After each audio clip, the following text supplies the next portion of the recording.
Very good afternoon. I sincerely thank the Department of Microbiology, Trichy SRM Medical College, organizing MUC related to mucormycosis. Mucormycosis is present for a long time, it's not a new one. Of late, because of COVID and its association and the morbidity, we have to know from A to Z. I congratulate once again for the wonderful show and best wishes. Thank you. It is really a pleasure that our microbiology department is conducting the CME, virtual CME on mucormycosis. Now, as we all know, well, the mucormycosis is the first and the burning problem across the country. So everybody must know of mucormycosis, as how everybody knows about COVID. So mucormycosis, its signs and symptoms only is known early. They will report early and they can be cured well. So I congratulate our microbiology department for conducting such a good CME at a short period of time, inviting the eminent speakers. I wish them all the best. I welcome the Department of Microbiology for organizing the webinar and panel discussion on mucormycosis. And also I welcome the Dr. G. Balaji and Dr. Suresh Kumar, the panel specialist for this occasion. I congratulate the department and best wishes for the function. Respected administrators, faculty of the Department of Microbiology, and dear guest speakers, good afternoon to one and all. I am very happy that the Department of Microbiology is the first to organize a webinar in our institution, and the topic is apt for this occasion. It is organized under the AD guidance of Dr. P. Chitra Rajalakshmi, Professor and HOD of Microbiology, and her team. Mycology always occupied a back seat in the laboratory confirmation, but came to forefront after advent of HIV and now COVID-19. We have two eminent speakers today, Dr. Balaji and Dr. Suresh of Apollo Hospital. Dr. Balaji, one of the 12 expert committee members of the Tamil Nadu state, and I am very happy to say that he was one of our best postgraduate students at Madurai Medical College. I recently retired from services and I am glad to participate in this virtual meet. My hearty congratulations to the team and wish you all a fruitful scientific feast. Thank you. Good afternoon. I hereby extend a very hearty welcome on behalf of the Department of Microbiology, TCSR Medical College, to all the administrators, colleagues and participants. In the recent days, there has been a sharp rise in mucormycosis cases, especially in the immunocompromised and post-COVID patients.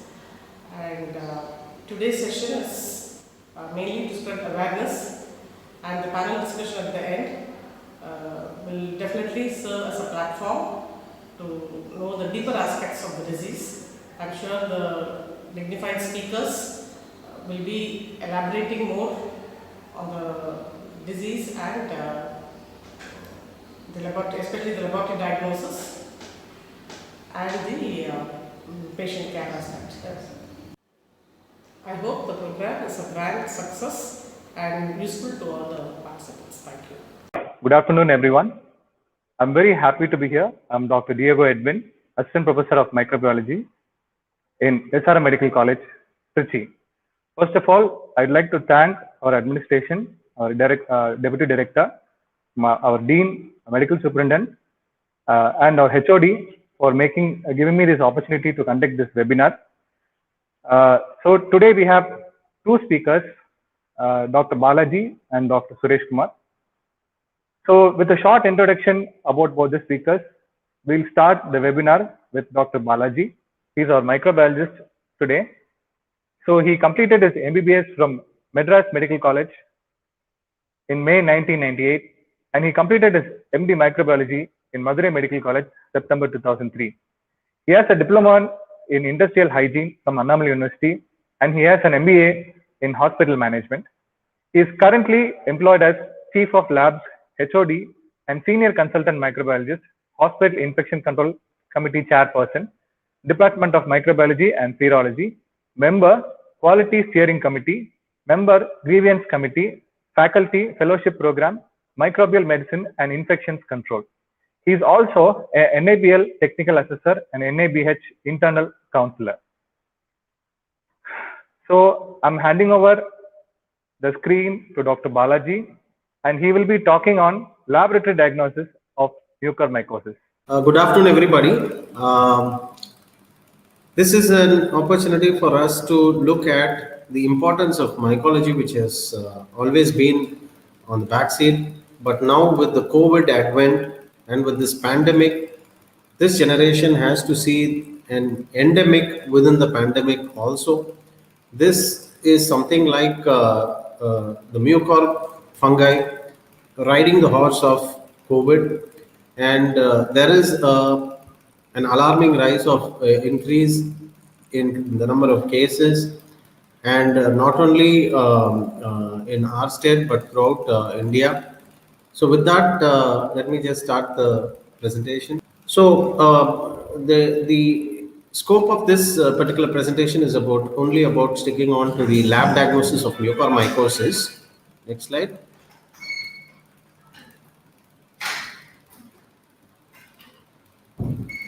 Yeah, so to just give a brief introduction about the fungal infection called mucormycosis.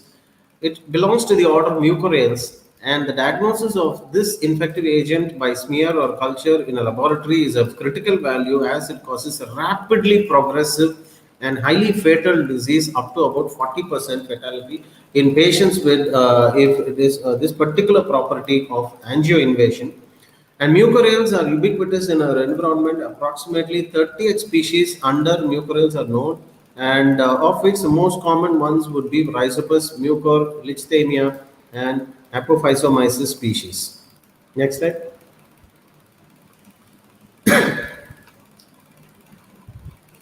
So, when the national government had declared this also to be included on the notifiable diseases, the Tamil Nadu state government Health and Family Welfare Department under the GO on 25/2021 announced mucormycosis as notifiable disease under section 62 of Tamil Nadu Public Health Act 1939.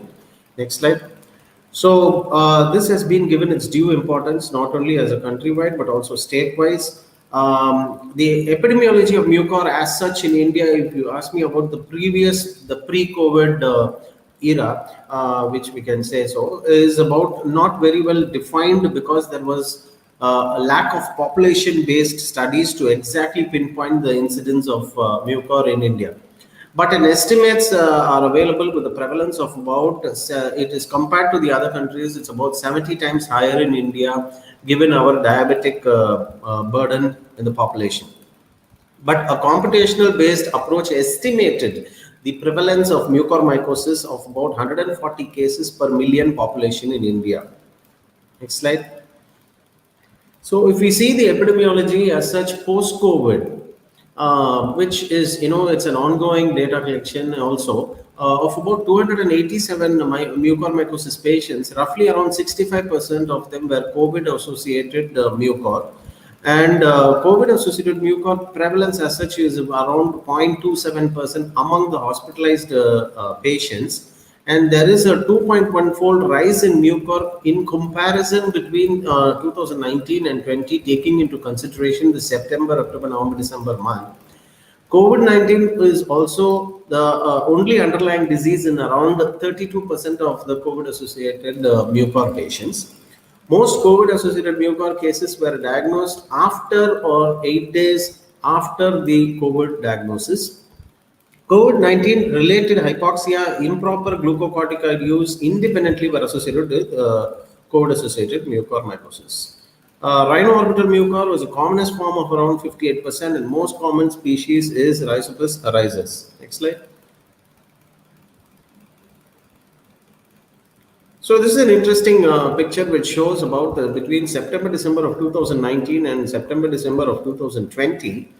The black is the portion is what mucormycosis that is available, but after this 2020, the block shows with the white portion is the COVID-associated ones. So approximately around 100 cases, it has jumped to around 240 cases as per this study, Patel et al. Next slide. This is just a brief idea based on the task force committee details that is being followed up. Is about as on 26th of June, the total number of cases pertaining to Tamil Nadu is around 3,042, of which 2,000 odd cases are COVID associated, and which means also another 1,000 are not associated with COVID. And the number of patients under treatment is 2,600 odd, and number of deaths is around 229. And the male-female ratio is around 2:1. As commonly found, the rhino-orbital cerebral mucormycosis is around 70%. But also we have to consider that pulmonary mucormycosis is around 37. But this could be probably, it may be underreported because there is a lot of difficulty in doing a bile or an invasive sample from a COVID patient. And of course, cutaneous option is also there, around 103. Roughly around, if you take the district-wise, Chennai is having around 918 cases, and Madurai 451, Salem 300 odd. Tanjavur, Tiruchi, Coimbatore account for about 200 plus. Next slide. So quickly, the pathogenesis, the spores are the infective form which are inhaled, which can land up with the nasal terminates or in the lungs. And then naturally the immune response starts with the macrophages and neutrophils, but that can be subsidized by the effect of glucocorticoids during the treatment of COVID. And neutrophils, they also attack the hyphal forms, acquisition of free iron supports the hyphal proliferation. This particular neutrophil defense mechanism can be impaired by the glucocorticoids, hyperglycemia, iron overload, and of course neutropenia. And something differing here is that this angioinvasive property of mucor, which is a little scary because it causes an infarct, and then there is a thrombosis or an hemorrhage with finally ending up with necrosis. And it can also has the property of going to a disseminated form. Next slide. So, if you see the spectrum of disease, it almost comes into all the 5 eyes susceptible that we read in microbiology: ingestion, inhalation, implantation, inoculation, and also iatrogenic is a very rare form. But of course, they have been noted also in sometimes in contaminated IM injections. So the formats of the disease spectrum is about rhino-orbital being the commonest, and then comes the pulmonary, GIT, cutaneous, disseminated, and others. Sometimes the isolated renal involvement has also been studied. Next slide. So typically the grotesque aspect of this disease is the main problem is the disfigurement, and since it hits the face, from the sinus, the eyes, and of course it also touch into the cerebral involvement. And even the late stages, yes, it is it can be observed, but the early stages are a challenge which needs to be identified. Next slide. The laboratory diagnosis as such should come, I would say, after a high degree of clinical suspicion. It is the most important fundamental backbone of mucor diagnosis, because only if the suspicion is there in cases, only then the next step would be the laboratory diagnosis. A good specimen yields a good result. This is very true in laboratory medicine and very much pertaining and very important for mucor diagnosis, because there also a very good specimen will provide an early and good result, and therefore the pathogen targeted clinical management can be initiated. The pus and tissue are the commonest through FES or peroperative samples, nasal mucosal scraping, crust from the hard palate. Sometimes this needs to be transported in sterile normal saline and FFPE tissue, formalin fixed paraffin embedded for the PCRs. It is better to avoid swabs because there is a risk of false negatives, and it can also be an inadequate sample. And tissue samples for micro and molecular need to come in sterile normal saline, and for pathology as such, it is formalin container. So the methods that we have, an array of methods in general mycology, we have the KOH about 10 to 20%, but even 40% can be used in difficult tissues. and calcofluor white mold, and also fungal culture with the antifungal susceptibility testing, and serology will come to that, and Maledorf and molecular methods, and of course very important is histopathology because it is involving the tissue invasions. Next slide.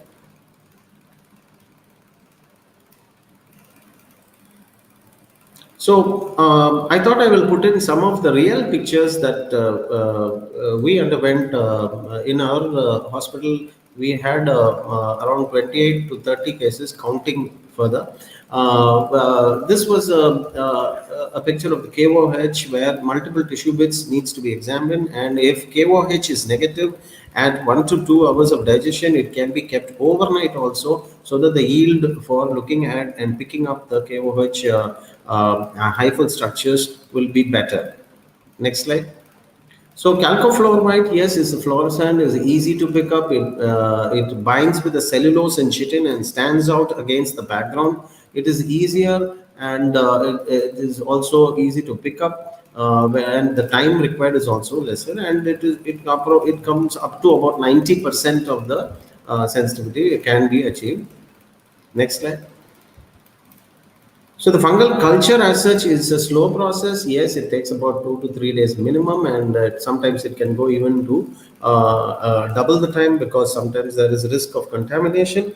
And inoculating the specimen into the culture media as soon as it reaches the lab to avoid chances of doubts of contamination. And it is better not to grind or refrigerate the tissue specimen, as it will result in negative growth.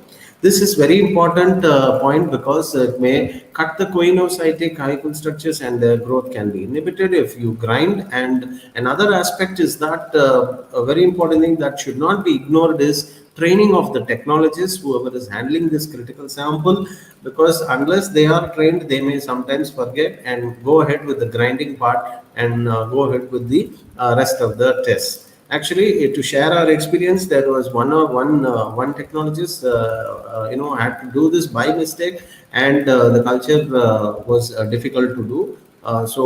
Thank God we had another bit of tissue, we were able to do it. So I'm just sharing some of the experiences. So the technologists need to know what they do. And then the culture media is common separate dextrose agar with or without antibiotics, and potato dextrose agar, malt extract agar 2%. And it is better to avoid the culture media containing cyclohexamide because it inhibits the mucorales. Incubation conditions 37 is fine, but 25 and 37 the yield the chances are better. And growth of mucorales colonies grow rapidly within 24 to 48 hours, and they are lid lifters, and they puff up the petri dishes. Next slide. So I'll just put in some of the real cases that we have encountered. This is a post-COVID paranasal sinus tissue sample, which grew Rhizopus species. And this was a 37-year-old female presented to ER on day 20 of post-COVID illness with palate perforation and proptosis. Imaging, surgical debridement were performed on the same day, considering the involvement of the eye. And perioperative specimen in microbiology, KOH, the typical broad aseptate hyphae, and culture also grew within 24 hours. It was Rhizopus, and the patient was started on posaconazole due to the early period. That time amphotericin availability was sometimes difficult, and the patient deteriorated on post-op day 3 and succumbed to mucormycosis. This I'm just portraying because it is very, very time bound. We need to be doing aggressive investigation and aggressive, surgical action. Next slide.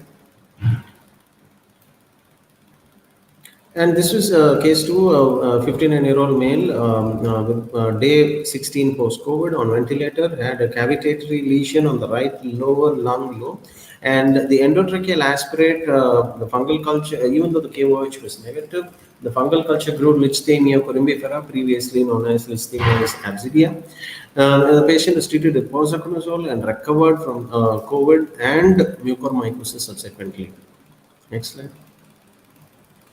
This is the picture of Lichthymia corymbifera. Next slide. Another nice picture exactly from the patient. Please forgive, apologize for the quality of the picture, but I thought I should show the our experiences. Next slide. Another case, 64-year-old female, history of COVID 3 months prior to presentation. This is a little atypical. Usually we expect around 3 to 4 weeks. Average is about 2 weeks post-COVID when the symptoms are picked up. But this patient presented with the loss of vision in the left eye, and within 24 hours after she came into the hospital, she lost the other eye. She had loss of vision also, and the patient was having no history of diabetes, no steroid therapy given, no history of headache or symptoms. So it was slightly different from the usual clinical history.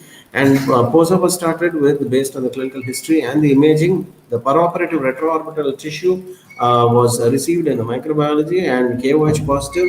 And also the culture also grew on day 4. Apophyomyces variabilis was grown, and posaconazole was continued, and it was sensitive as per the AFST, and the temporal lobe abscess also developed later on, which was surgically debrided. And now the patient is responding well to therapy under POSA. Next slide.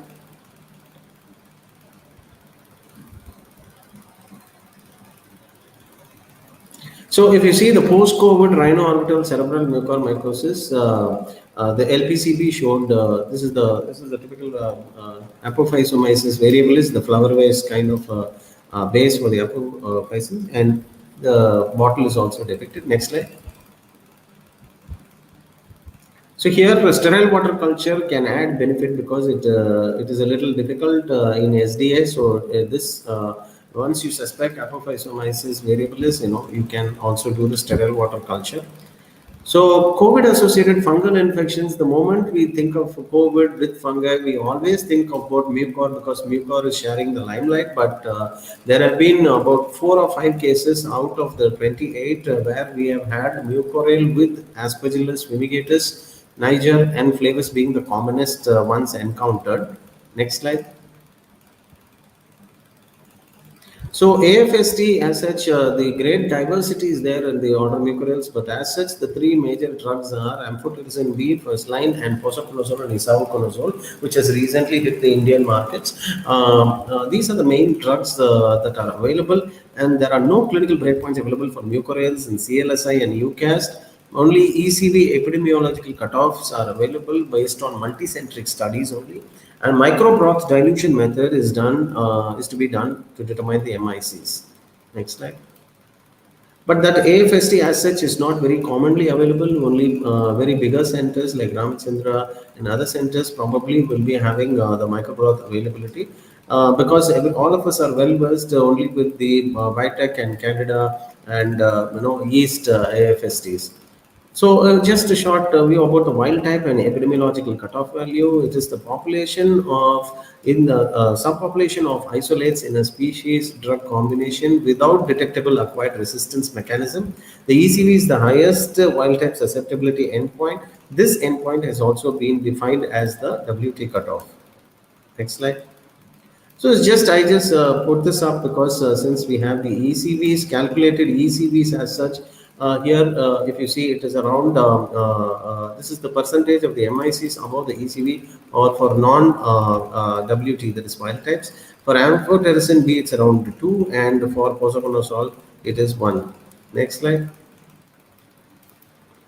This picture I just put up because isavuconazole, even though it is not being predominantly used in our country as such because of the new entry into the market, but still this just depicts the MIC 90 for isavuconazole as being more than 16 for Lichthania and for the other species. The commonest being Rhizopus arises, isavuconazole is around more than 16. Next slide. Serology, yes, it is slightly useful in the other fungi, but in mucorales, it has no value because beta-D-glucan, even though a panfungal marker, it's a cell wall component, except it doesn't pick up the Cryptococci neoformans and zygomycetes. And galactomannan is more specific towards the Aspergillus indicator, but it is also part of the Aspergillus cell wall.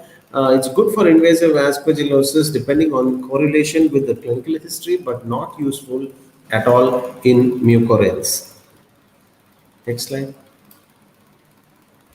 So the molecular methods, even now the mainstay may be the KOH from a good tissue sample and culture. These are the mainstays that are as of now available in majority of the hospitals, except a few are capable of sending it across for molecular methods for additional testing, which may not be widely available, but it does have its own use. Especially the FFPE sample where the PCR can be done on the ITS1 and ITS2 internal transcribe spacer sequencing is a valuable target for resolution to the genus and also to the species level as per CLSI guidelines for fungal identification.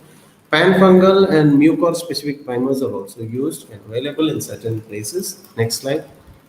But the cost may be prohibitory or not reachable for all the patients. Next slide. MALDI-TOF matrix-assisted laser desorption ionization time of flight. This is has been listed out, but here again the database and update for Vitec-MS system as of October 2018 is what I could pick up. So it does cover Rhizopus rhizis complex, Rhizopus microsporus complex among the mucors, Lichtemia corymbifera, and a few others. But once again, the availability and even though the cost may be low, but the availability is no reach for the entire state as such would be difficult. Next slide.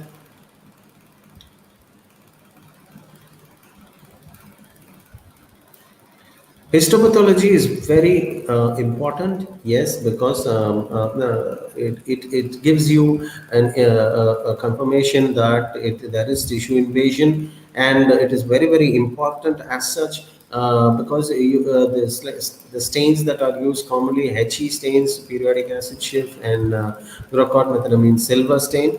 So these are very important, and a good histopathologist who will be able to pick this up would be actually helping to save the life sometimes in difficult cases and certain areas where there may be resurgeries may be required. So these histopathology plays a major role. Yes. Next slide. But a point that I would like to add here is that I would say a happy hyphae in the histo, a happy hyphae in the histo may not be growing in the micro. So that such things can happen because we see, if you see the culture aspect, only 50% on an average, it's an approximation. 50% of the samples only are capable of growing. The rest of them would be no growth.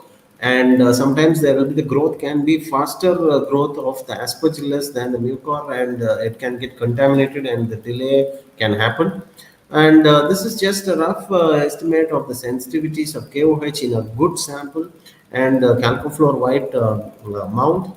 Molecular diagnosis range around 75% may be used depending on the sample type. And also histopathology ranges around 80% sensitivity as per Honover et al. Study. Next slide. So this is something commonly discussed is about the infection control. See, when COVID came in, a lot of questions were there in the hospitals where non-COVID was also done. So what about the infection control? But after mucor came into the picture, again the same questions were repeated whether infection control is has to be changed or anything. See, basically, I would start with the infection control from the lab, because the lab is such is very important. We do not allow any contamination. That is why fungal cultures and any teasing work or cellophane based tests or slide culture need to be performed in a biosafety cabinet too, and preferably it is better to have a separate cabinet for mycology work. But I know it is not infrastructurally feasible all the time, but yes, at this current juncture it may serve a purpose. And another thing is about the cleaning of the incubators at least twice a month, or if possible once a month at least, with a quaternary ammonium disinfectant. You can also use formaldehyde depending on the availability for a better kill rate in case there is contamination within the incubator, and also discarding the positive cultures once the report is dispatched. And of course, for the hospital side, if we can see that the routine infection control and prevention practices as such, if stringently followed as such, would suffice. Nothing special to add on, because there is no person-to-person transmission for mucor as such. So, with that, I would like to thank all the team members and the COVID warriors who are battling black fungus. Of course, black fungus is a non-scientific nomenclature, but still, we need to have such names, to bring attention. So, thank you very much, SRM team, and all the audience for giving me the opportunity and the time permitted. Thank you. Thank you very much, sir. It was a very beautiful presentation, and you told a lot about the importance of sample collection and the difficulties in processing. And when it comes to microbiology, I think the sample collection has to be perfect, and the sample has to be transported properly. Even a small mistake can end up in not identifying the bacteria or the fungus. Sir, we have a few questions, sir. Please take these questions now. The first question is from our HOD, Dr. Uma. This is the question, sir.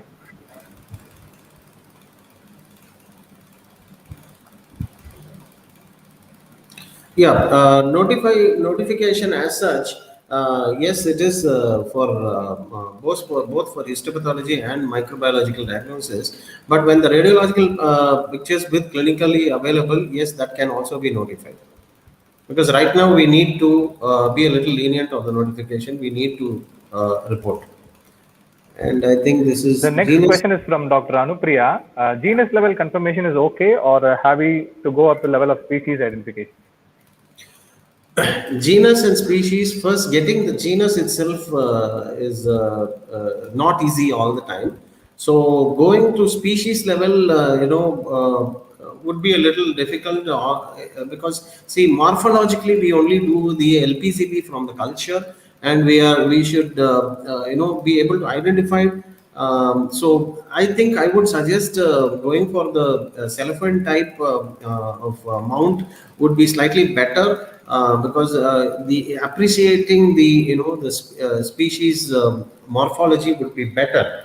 But having said that, if you see the treatment as such, it is not going to make a big difference going up to the species level, because here speed is more important than the accuracy. I think the next question is about what you spoke about just now. What is the significance of species level identification? Is there any difference in treatment aspect? Yeah, that is the same thing. Ditto answer. Yeah. The next question is from Dr. Saraswati. After complete treatment, is it possible for reinfection, sir? I would say rather than reinfection, the same infection, if not properly surgically debrided, and if post-op care is another very, very big challenge which is usually ignored. There is risk because yes, reinfection is possible definitely. If you take the case fatality, it is ranging up to 44%. So the people who are alive after this, have to undergo something. It's a very nice question, but I would like to add that see, imagine a person living post-COVID, surviving COVID, and getting mucor, losing their eyeball, and having an extensive, maxillary surgeries, and also extending up to the cerebral involvement. Imagine the disfigurement that is there. So it is, imagine the life after that. So definitely one thing that is usually ignored in our place is that the psychological aspect and the rehabilitation. Usually we ignore that. I think that should be considered. Yes, to answer question, reinfection is possible. Yes, sir. Thank you, sir. So we have a lot more questions. I think we can address that in the panel discussion after Dr. Suresh Kumar's session. Yeah. So thank you, sir. It was a beautiful session. So next, we'll call upon Dr. Suresh to do his presentation, sir. Thank you, sir. So the next speaker is, so it was a beautiful presentation. This was Dr. Balaji. It was a very beautiful presentation, and there's a lot of questions in the comment boxes that I'd like to post now, but I think we'll keep that for the panel discussion later. So the next speaker is, I'll give us a small introduction about Dr. Suresh Kumar. He's an MD, FNB in infectious diseases, American certified tropical medicine, fellowship in HIV/AIDS medicine, co-founder Best of IDs, that is Simplify ID, senior consultant infectious disease physician in Apollo Hospitals, Chennai. Young Investigator Award from International AIDS Society 2007 and International Infectious Disease Fellows Award from American Society of Microbiology 2010. Best International Research Paper on HIV/AIDS from Infectious Diseases Society of America 2011. First prize from API for Dr. J.C. Patel and BC Mehta Best Paper Award under the category for original article for the year 2013 for the article entitled Melioidosis and Emerging Infection in India. Professor Dr. S.K. Rajan Gold Medal Oration Award Tapicon 2015. Travel Awards for Infection Control and Prevention Geneva 2011, 2015 and 2017. His expertise is in tropical infections, nosocomial infections, transplant and HIV infections. More than 40 international and national publications. So I personally am a big fan of the way he speaks and the way he gives the oration. I attended one of his webinar earlier about COVID and it was really beautiful. I'm hoping this is going to be just the same. And please post all your questions in the YouTube comment box and I'll post the questions on the screen. After this session, we can have the panel discussion and both Dr. Suresh Kumar and Dr. Balaji will be present in the panel discussion and will definitely address all your questions. So do not leave, watch the webinar fully and stay tuned. So I call upon Dr. Suresh sir, please. Yeah, good afternoon and thanks for the wonderful opportunity and thanks for the organizers giving this beautiful opportunity. I hope you are projecting my slides.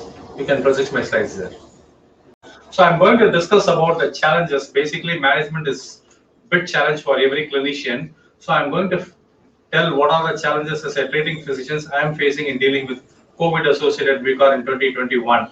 Basically, before 2021 CC, and people are thinking, this is my disclosure slides. Go ahead, next slide.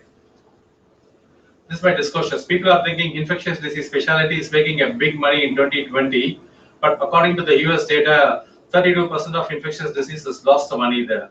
Probably one among the 32% have, and still other infectious disease specialty don't think 68% is making big money. 68% the money is equal only there. It's not a big money in 2020. And of course, I'm every week, couple of meetings, COVID-associated MUCAR meeting I'm going on now. So this may be 10th or 11th meeting. So my dress code still not changed. Probably soon it may change. My dress code is also going to change for the Zoom meeting there. Next one.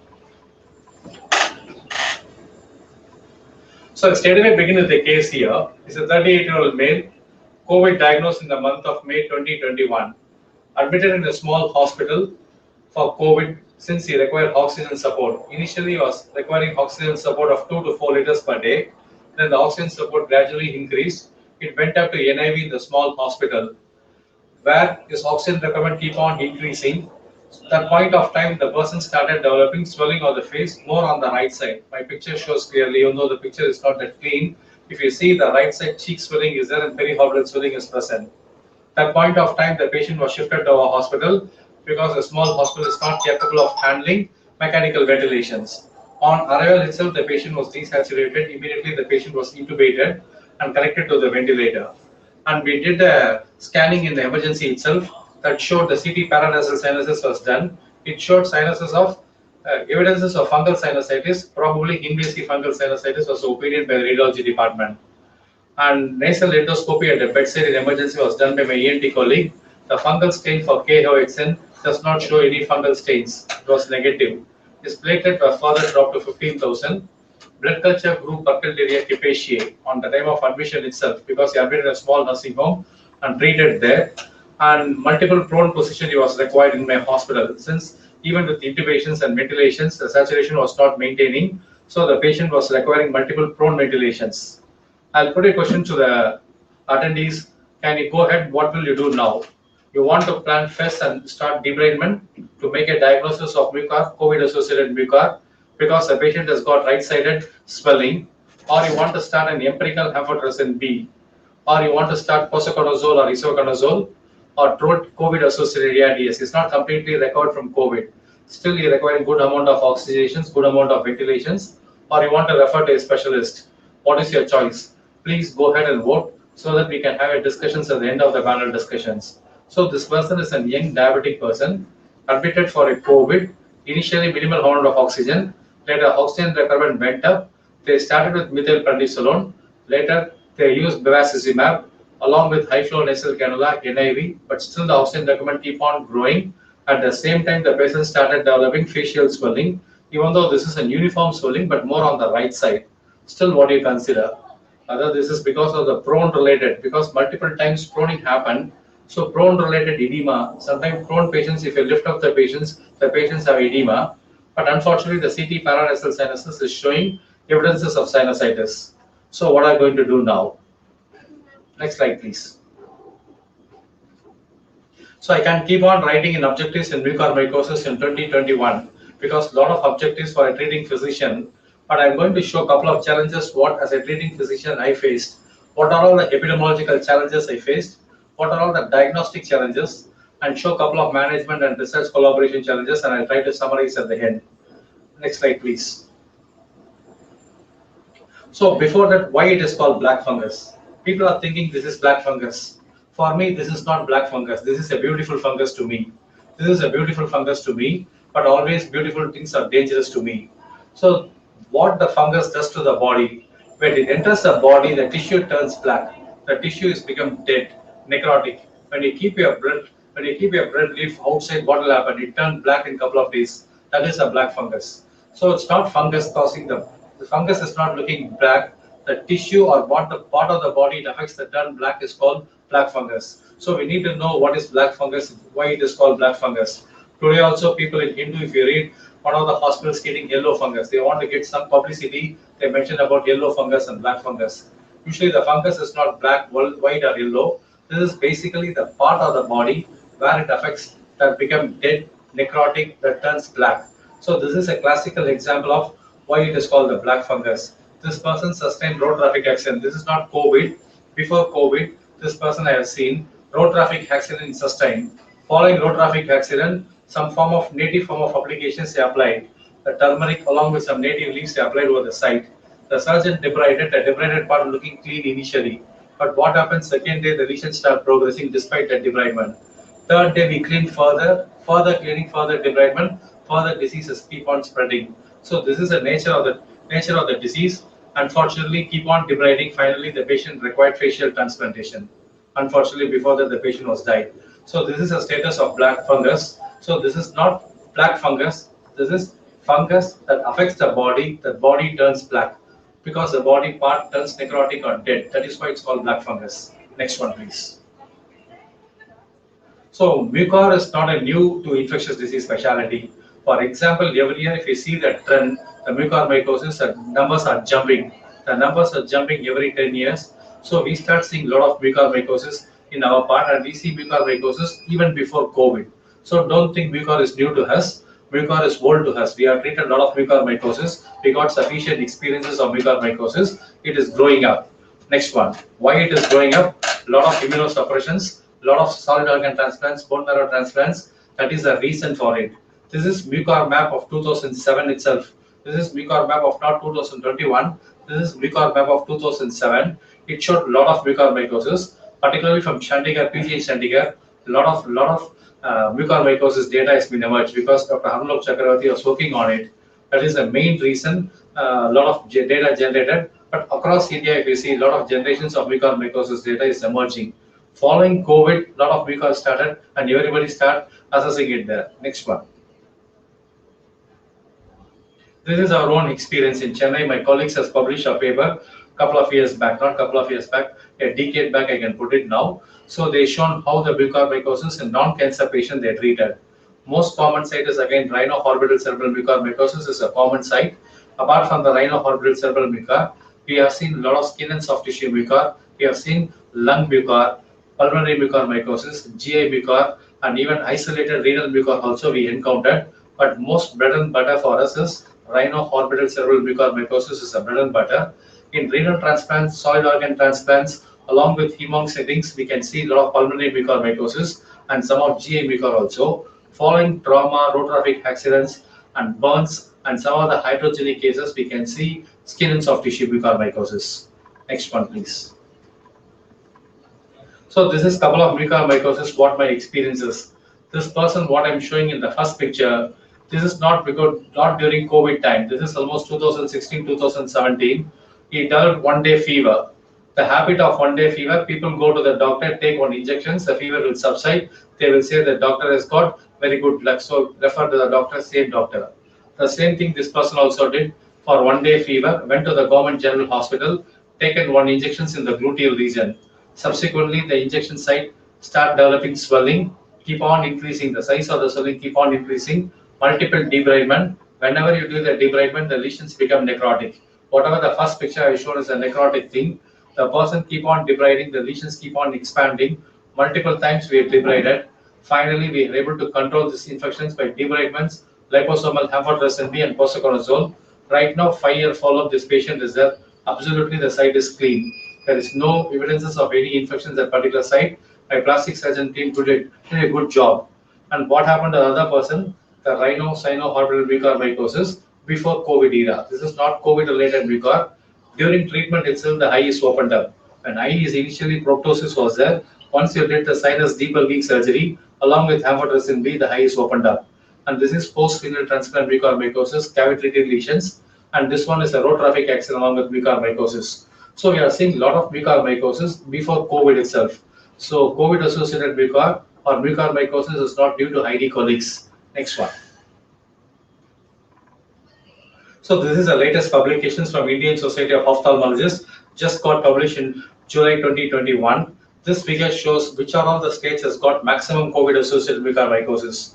If you see the states of Gujarat, Maharashtra, and Karnataka, the number of cases of COVID-associated mucor is very high in number. Compared to the southern states and compared to the northernmost states there, more number of cases happen in Gujarat. Everybody knows Gujarat is a leader as far as mucormycosis is concerned, and Maharashtra is following suit. And in southern states, Tamil Nadu as well as Andhra Pradesh has got good number of cases. We see more cases from Andhra Pradesh compared to Chennai, what I'm seeing. So this is the status of COVID-associated mucor. Almost 2,000 odd cases. What is the profile? What is the outcome? They just got published in Indian Journal of Ophthalmology, July editions of 2021 there. Next one. So this epidemiology clearly shows male population is more commonly affected, diabetic is more commonly affected. But what is more important thing? People are thinking about diabetes, people are thinking about steroid abuse, people are thinking about immunological agents like biologicals we call, tocilizumab and other agents. Yes, these are all the risk factors for mucormycosis, but the bottom line, not everybody has got mucormycosis, has got underlying risk factors. For example, we have seen a couple of patients, not a diabetic, not have any steroid exposure. In fact, they admitted, not even admitted, they are managed in the home isolations without any treatment, not even a single paracetamol. They started developing mucormycosis. So the epidemiology of Indian mucor shows majority of them are male. 51 is an average age for the developed disease, and most of the people has got either poorly controlled diabetes or underlying immunosuppressive therapy. But some amount of cases, without these risk factors, patients start developing mucormycosis. Next one, please. So this is the initial data of May 2021, what I seen there. If you see the picture, the top one is a 17-year-old girl without any major comorbid. They say impaired glucose tolerance, but she doesn't take any major things. She's taking metformin for a polycystic ovary impaired glucose tolerance. She doesn't have any major risk factor. Entire family affected with COVID. She also had COVID, and she was managed in the home isolations. At the end of treatment, the right eye started dying, ptosis happened, and pain behind the eyes. She underwent multiple debridements and surgery, but still she is struggling to get away with mucormycosis. The second picture, the lady is a 70-year-old lady, poorly controlled diabetic. Entire family was COVID positive, admitted, entire family is admitted. She was managed in home isolation. She has taken just one tablet of paracetamol during the COVID treatment time. Subsequently, she started developing swelling on the right eye, and patients has gotten a lot of things is needed for this lady. So people who are diabetic, people are non-diabetic, young, old, everybody got affected. But at the same time, don't think expecting a risk factor. That is one of the epidemiological challenges we faced. Similar thing we treated in wave 1 also, and even in wave 2. For example, most of the corporate hospitals, whatever cases I have seen, not admitted in my hospital for COVID. They admitted in a small hospital or small nursing home, they started developing mucormycosis. Even in corporate hospitals, people are abusing steroids. In fact, corporate hospitals are a major abuser of the steroids. Despite abusing steroids, despite giving a longer term of treatment steroid, still people are not developing mucormycosis. This is the biggest challenge I have faced. The initial 12 cases I shown, one interesting finding is that I'll come back in the later part and explain what is the interesting finding in the chart. People can see this chart, very interesting finding is there. We'll come back and discuss little later part of this chart there. Next one. So the pathophysiology, my previous speaker clearly told what is the pathophysiology, but we need to know always when we discuss about one pathogen, we need to know how the pathogen is getting in, either because of the environment or because of the host is vulnerable or because of the agent. These three things we think about it. Always the pathophysiology means three things is required. One is an agent, second thing is a host, and third thing is an environment. As far as environment, if we know why India is developing so much of mucormycosis, this is the reason people are thinking about it. This is a warm, hazardous, humid climate, possible one. And second thing, lot of dust. If you see, lot of studies has been conducted by Arnold Chakravarti team. It demonstrated clearly mucormycosis both in the hospital setting and outside the hospital setting. The mucor is demonstrated. The sprinkle experiment: keep your bread leaf outside your home. You can find the bread can become turned black. So this is the status of mucor present everywhere. So in Indian environment, mucormycosis is present everywhere, not only in the hospital, but outside hospital also present. And second thing, as far as the host factor is concerned, we know diabetic populations, immunosuppressed hosts, the vulnerability is much higher. Why? The immune system is not appropriate to control the infections. The immune system, even though the person has got good anatomical control over controlling the spores, but after the spores enters your body, you need good T cells functions and B cell functions and natural killer cells to control the functions. But unfortunately, because of the diabetes or because of the steroid or because of the immunosuppressions, they are vulnerable for it. And third thing is an agent. As far as agent is concerned, think about not only the mucor agent, but we need to think about the COVID associated virus. Why in wave 2 it is more number of cases soon happening. In wave 1 we have seen the average time for mucormycosis is little longer. In wave 2, during the treatment itself, they start developing it.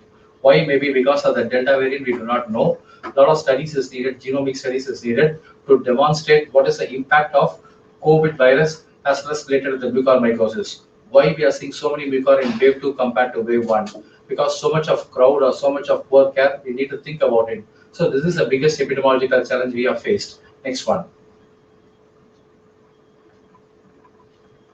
Next one. So what is more interesting compared to wave 1 and wave 2? Usually in wave 1, there is a huge time gap between after the COVID, patient recovers, go back home, stay for 2 to 3 weeks minimum, ideally 4 to 6 weeks. That point of time, the person's mucormycosis happen.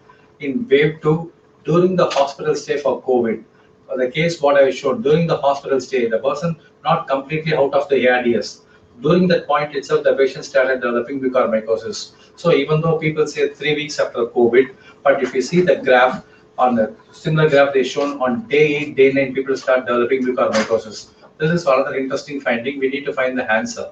So the patients developing mucormycosis, because whatever steroids, whatever immunosuppressive medications, what I'm starting today, the effect will going to start little longer. But before the immunosuppression effect starts working, the person start developing mucormycosis. So we need to think about whether the virus is causing the problem or something else is causing the problem. We need to dig it out. Unless we need to dig it out, this is very difficult to answer the question. Next slide, please.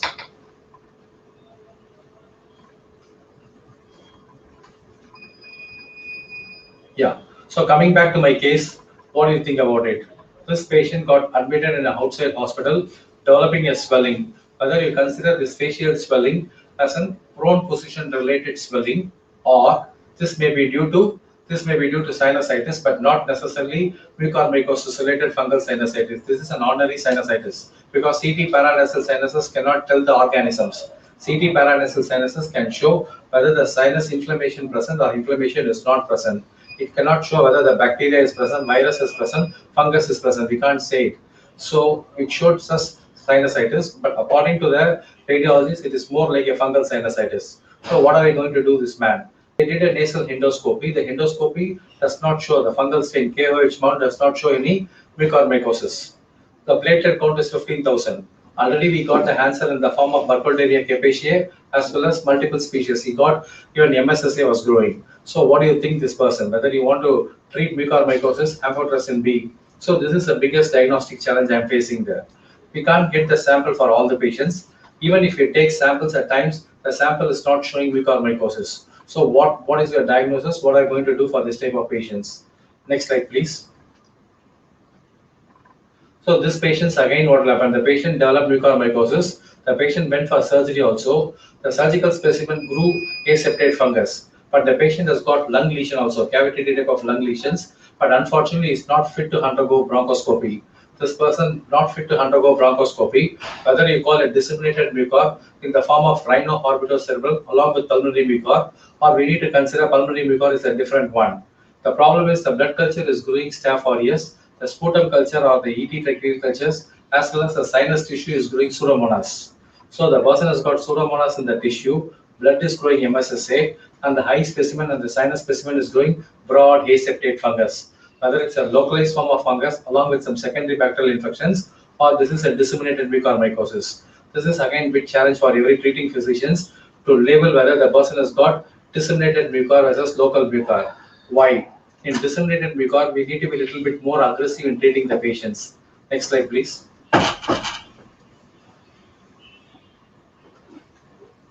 So the definitions, if we follow, this is a definitions given by the Indian Ophthalmological Society paper. When to call possible rhino-orbitocerebral. They didn't put on pulmonary, they didn't put on disseminated. When to call possible. When the person has got typical symptoms and signs of rhino-orbitocerebral mucormycosis, in the appropriate clinical setting, the patient should have COVID, either concurrent COVID or recovered COVID, along with possible typical signs of rhino-orbitocerebral mucor. What are all the signs and signs? I'll come back in a minute later. And what is called probable? This is called possible. In probable, apart from the clinical findings, apart from the underlying background history, the patients should have some radiological evidences showing some form of it. So my case one may be probable mucor because he got underlying risk factors. He got features of swelling on the face, proptosis on the eyelid is present, along with radiological evidences of sinusitis is called probable rhino-orbitocerebral mucor. When to call proven? We need to demonstrate either histopathologically, that's what happening most of the cases, or we can show some good specimen and fungal specimen showing the stain as well as culture is demonstrating. That is a way to say the person has got proven cases of rhino-orbitocerebral mucor.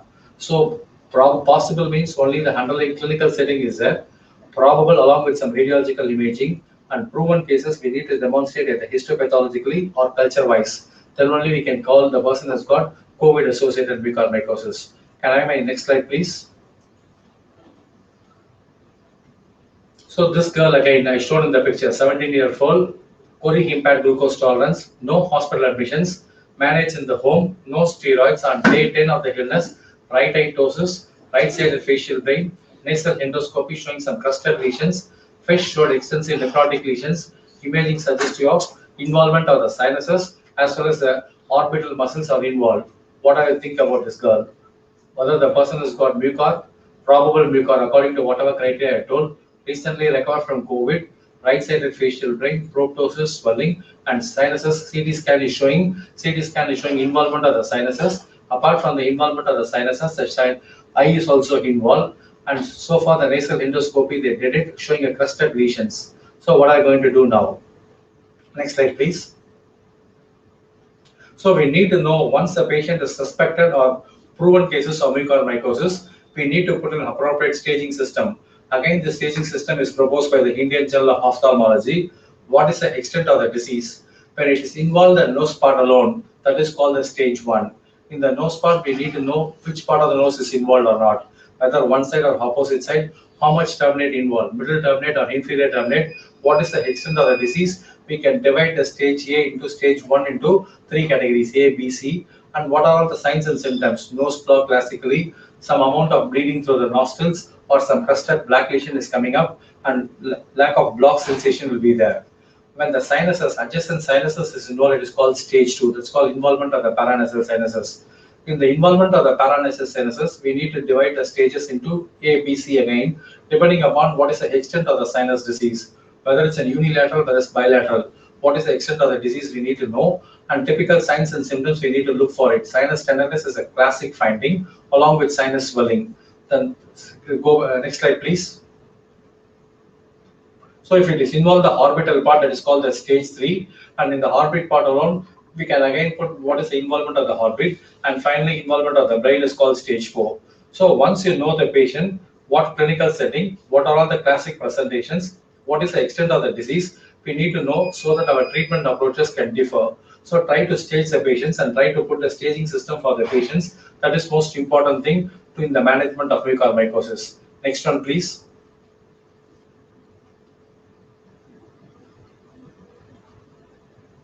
So we need to know the extent of the disease. This man, again, 34-year-old male, no comorbids, admitted in a tertiary care hospitals, 3 to 4 days of high doses of methylprednisolone, then standard dose of dexamethasone of 8 milligram, pain, swelling during the hospital stay, nasal endoscopy specimen, KOH negative, intra specimens were 11, 10 for extensive disease, so orbital extension was done. It showed bacterial growth, but there is no fungal growth. Histopathology also not suggestive of any fungal hyphae. What do you do? What to call this man? Clinical picture suggestive of patient as admitted, not a diabetic, no comorbid, but during hospital stay, the HbA1c was very high, sugar was recently diagnosed. Started with the high dose of methylprednisolone couple of days, then changed over to dexamethasone. Intra findings suggestive of mucormycosis. Lot of necrotic lesions they find out by ENT physicians as well as ophthalmologists. And radiological imaging suggestive of COVID, but the fungal stain was negative. Histopathology does not grow. And again, the bacterial culture is growing, bacterial species rather than fungal species. Already the highest been removed. What do you call this person has got it? Next slide, please. So we need to know the diagnosis of mucor. My previous speaker clearly alluded what are all the samples and what are the sampling techniques is there. But we need to know it is not always 100% sensitive and specific. For example, sometimes the fungus is broad aseptate fungus, but mucormycosis may be sometimes pauciseptate also. And the width of the, what do you mean by broad? We need to define the broadness of the fungus by the centimeters. How much is a millimeter broadness? We need to define it there. And second thing, the aseptate, don't go with aseptate. Sometimes mucormycosis may be pauciseptate is possible. And we put about the PCR also. The problem with PCR, sometimes contamination is possible. The contamination rates of PCR is very possible. So it's very difficult to say. Sometimes the mucormycosis may be sitting in the nostril part without causing an aggressive disease. This is unlikely, but contamination is possible, particularly how the lab is handling and how the specimen is handled. That may cause the contamination possibility, particularly if you are using PCR. So keep in mind, and ideally, whether we need to know the susceptibility test, already the previous speaker answered the question says. So this is a diagnostic protocol for mucormycosis. Next slide, please. So coming back to this question, this girl underwent sinus surgery. The girl underwent sinus extensive maxillectomy also, she underwent it.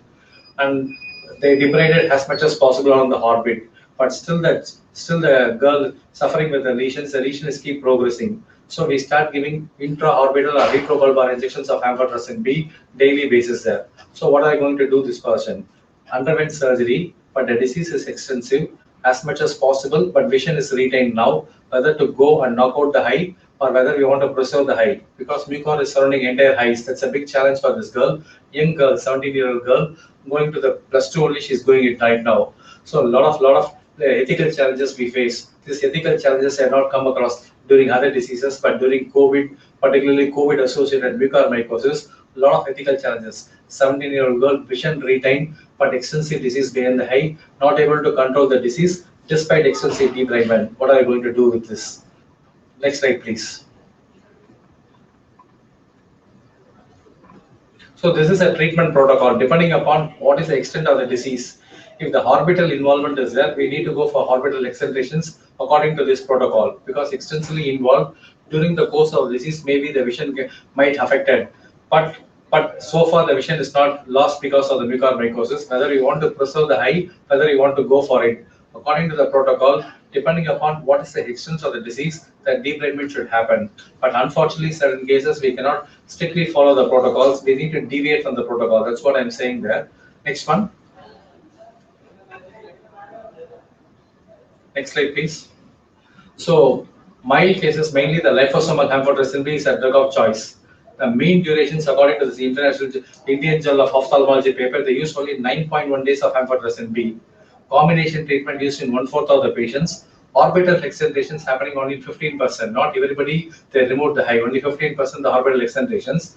And paranasal irrigation, they tried for 1/2 of the patients. And intraorbital irrigations, nearly 500 patients out of 2000. So 1/4 of the patients has got intraorbital irrigations. Even though if you look at the literature, there is no major literature supporting intraorbital irrigation is going to work. Whatever amphotericin B I'm giving in the paranasal sinuses or intraorbital irrigation, whether it's going to help, how much it is going to absorb, how much it is going to kill, the data is not there. But most of the Indian ENT surgeons and ophthalmologists, they prefer both paranasal irrigations along with intraorbital irrigations to control the disease. But unfortunately, the amphotericin B is used only 9 to 10 days. That's an average days they used it. One, lack of availability. Two, lot of toxicity, and lot of IV administration difficulties is there. These are all the challenges we face. Next slide, please.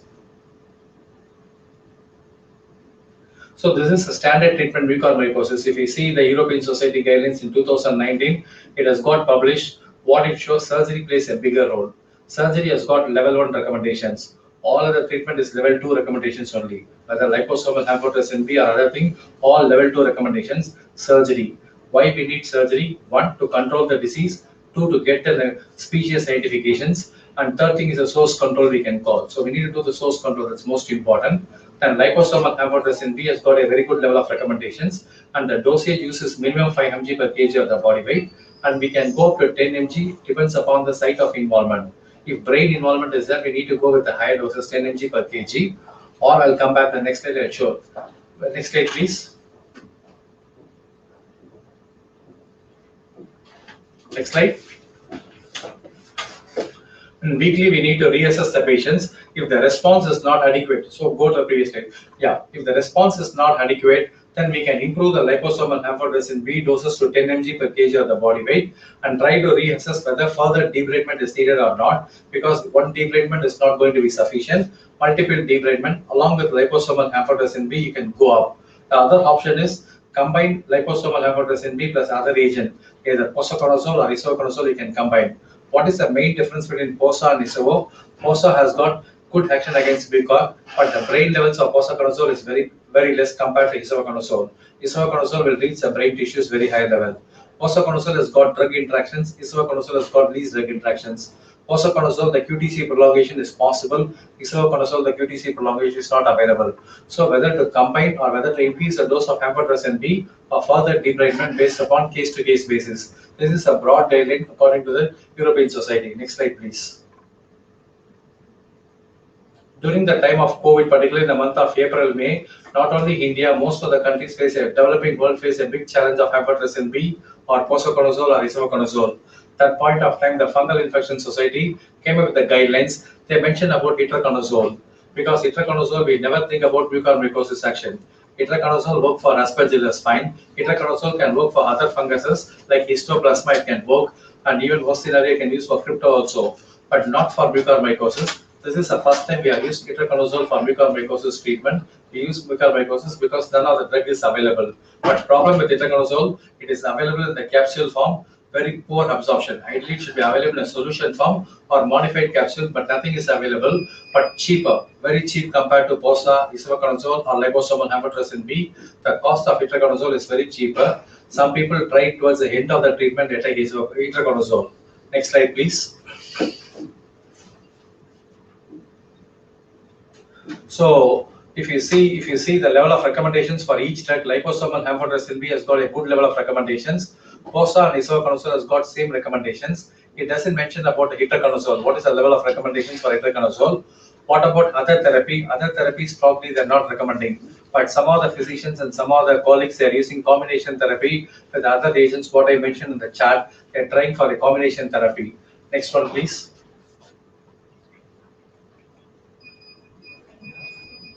Next slide. Yeah. So as far as mortality is concerned, people are thinking this is captain of death in fungal infections. Compared to Aspergillus, compared to the rare species, the number of death due to mucormycosis is very high. But if you see the rhinoorbital cerebral mucormycosis, during the wave 2 or even during the wave 1. The Tamil Nadu data, what my previous previous presenter projected, it showed 2,000 hot cases in Tamil Nadu. The death rate, what he projected, comes around 10%. The death rate is 6%, 10% only, compared to the death rate of mucormycosis of 60%. Basically, these patients are immunosuppressed, particularly in the transplant setting, the mortality is very high. Next slide, please. Prognosis according to Indian Journal of Ophthalmology paper, it again comes around roughly 15 to 20% only, the numbers is coming up. It's not like 40%. What the data we projected 10 years back, our death rate is almost 40 to 50% that point of time. But right now the death rate with COVID-associated mucormycosis is 15 to 20%. That's a good thing I can say among the COVID-associated mucor. All things are bad except the prognosis is not bad like mucormycosis. So 10 to 15% or 15 to 20% is the death rate. We can calculate and we need to wait for a little longer term. Next slide, please.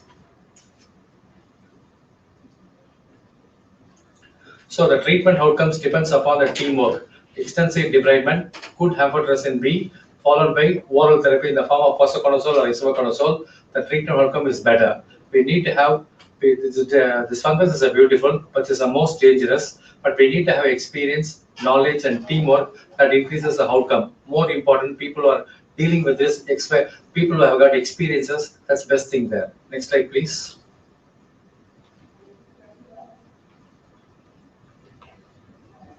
So, challenge in the medications, people do not know. One, availability itself is a big challenge in the month of April and May, and some people doesn't know how to mix this molecule.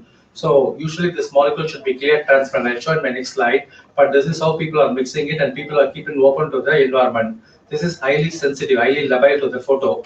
That means if you expose to the sunlight, the molecule will not work. But unfortunately, the treating team doesn't know how to give this molecule. They just kept on open and they mix in a solution that become precipitated. They are giving a precipitated solutions. I'm not sure about it. And similarly, the central vein is a bit difficult. A lot of central vein related sepsis happen in mucormycosis patients. Patients recover from mucormycosis. The death happened because of sepsis related to the lines. That is another challenge we are facing. Next slide, please. So the problem is the mixing of the solution. We need to mix properly and it should be clear, transparent one, not like a precipitated one. And similarly, the challenge of giving tablets, particularly the gastric resistant tablet of posaconazole, whether I can crush and give it, or capsule form of isavuconazole, whether I can give it through the Rein's tube. A lot of challenges, but literature is supporting, yes, we can give through the Rein's tube. The absorption is okay, not bad. And similarly, the solution should be covered appropriately with appropriate solution. Next slide, please. And we need to give intraorbital injection also, even though the data is not supporting it. The line is killing the patient. The central line is killing the patients.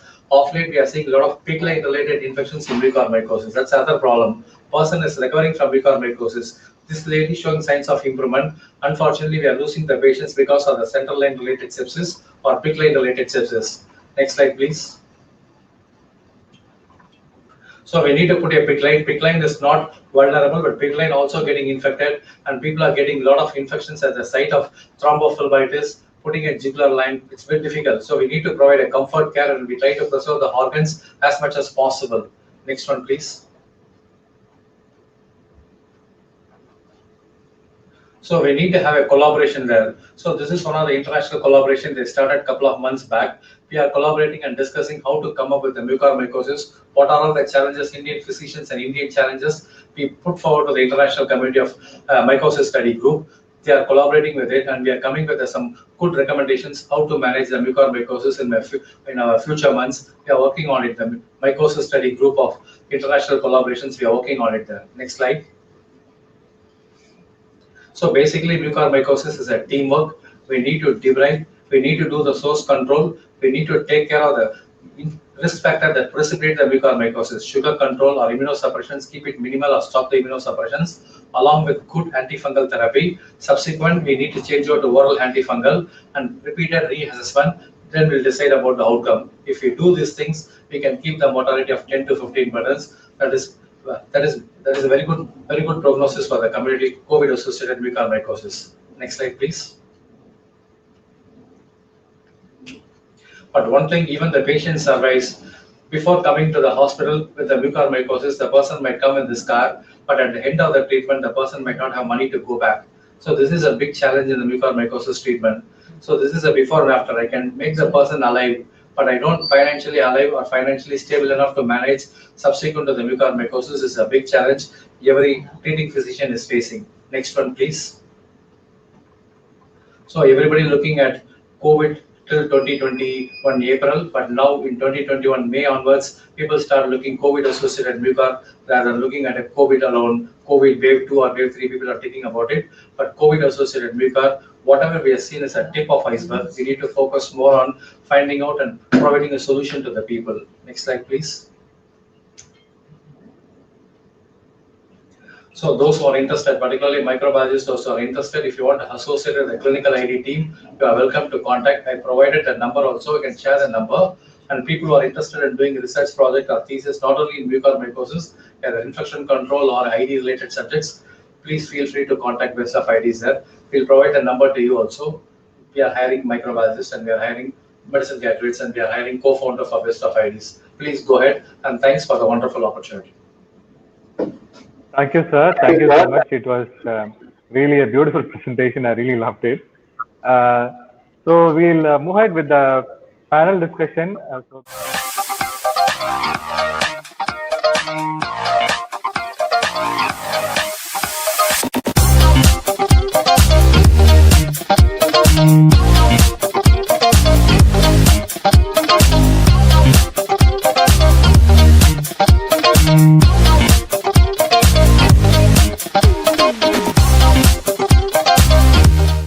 Hi, good afternoon, everybody. So I'm very happy to see that the session is going on very well, and especially the speakers, the lectures were very elaborate, carefully prepared, and highly informative. I'm sure it was really useful to all the participants who are listening to it. I extend a very happy actual greetings to both of them. And I invite all the participants to stay back and participate actively in the panel discussion. Welcome all to the panel discussion.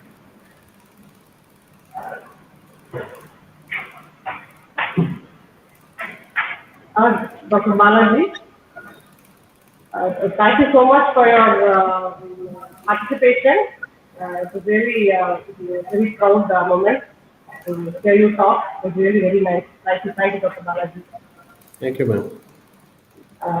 Dr. Suresh, thank you so much for your participation, and it was really a wonderful, informative talk. And thank you both of you, because at a very short notice, both of you had consented to participate. Very, very thankful to both of you, and really, very. It's a very good session, especially the content which we have shared today. And so it is very, very useful to all the participants. Thank you so much, both of you, and I expect that we have more sessions and we'll invite you for more bigger programs. Thank you. Thank you, sir.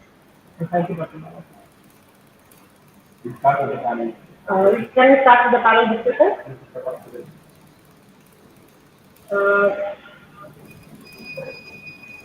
The first question is it necessary to give prophylactic medication for mucormycosis separately along with other prophylactic medication in case of post-COVID patient undergone surgery in any condition? So rightly you pointed out the numbers of the cases in the medical hospital, how many cases we can admitted. Compared to the hem-onc setting, hematology setting, the mucormycosis prevalence is very high. So unless the prevalence is more than 10%, any prophylactic therapy is not going to help the patients, and all prophylactic therapy carry toxicity also. I told clearly both posaconazole, isaconazole, these are all the common prophylactic agents people are considering. They are not giving hepatitis B. So they are giving the oral prophylactic agents in the form of posaconazole, isaconazole. One, they are costly. Two, they are toxic. I have shown the hepatotoxicity effect, QTc prolongations still happening. And second, third thing, even though the numbers are a bit high compared to the wave 1, compared to the pre-COVID era, the number of mucormycosis has gone up. There is no doubt about it. But the numbers still not cross a sufficient margin of 10% to give prophylactic to prevent death or prevent the disease. So the number threshold does not reach. So the consensus right now, there is no need for any prophylaxis for severe COVID, as well as severe patients requiring poorly controlled diabetic or taking a lot of steroids and immunosuppression. There is no need for any prophylactic. What is needed is early diagnosis, ideal suspicions, early suspicion. That's most important rather than giving a prophylaxis. The next question is from Dr. Uma. Is source control possible? Yes, that's what we are doing in the debridement surgeries. In the debridement surgery, we are controlling the source as much as possible there. But the source of exposure is quite difficult. Where is the source of exposure? I do not know. What is the source of infections in the body? That is only we are removing it there. For example, if it is a sinus, we need to remove the sinus. If it is involving the orbit, extensive orbital involvement, and there is no vision, we need to remove the height. If we are able to remove the part which is able to access to the cranium, that also we are removing it. Source control is vital. According to the literature, it has got level 1 recommendations. Compared to medical treatment, the surgical debridement has got level 1 recommendations. Next question is from Prada Rangineni. Why PANTOP should not be given with the posaconazole? Usually the drug interactions there, usually the absorption of posaconazole or isoconazole in the fatty meal is good thing. So usually after food, if you able to give, particularly if you want to use itraconazole, we need to give along with the coke, because it got fatty things, is that the absorption is much better with the fatty meal or fatty things. So if you taken after the meal, that's good, but there's no drug interactions with the pantoprazole along with posaconazole. So we need to check all of it because of the what you call the acidity, or because of the empty stomach they are preferring, I do not know, but there's no drug interactions with the pantoprazole and posaconazole. But absorptions of azoles after the fatty meal is very good. Both voriconazole, posaconazole, itraconazole or isoconazole, all are absorbed in the post-meal fatty meal, increases absorptions, and coke like cola can increases absorptions of itraconazoles. Sir, another question is why amphotericin B should not be given in normal saline? It will be precipitated. I have shown even the formulations what I shown in the picture. It is precipitated because they do not know what solution to give. So it is ideally compatible with the 5% dextrose. If it is given with the normal saline, it got precipitated. Once it is precipitated, it won't act. Okay, sir. We have a lot of questions, sir. And I think we have hundreds of questions. I have to select one by one.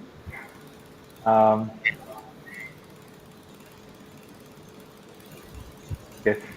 The next question is from Meera Mohan Karthikeyan. Good afternoon, sir. Can we give provisional diagnosis with KOH mount for urgent clinical samples, or confirmation with culture is needed?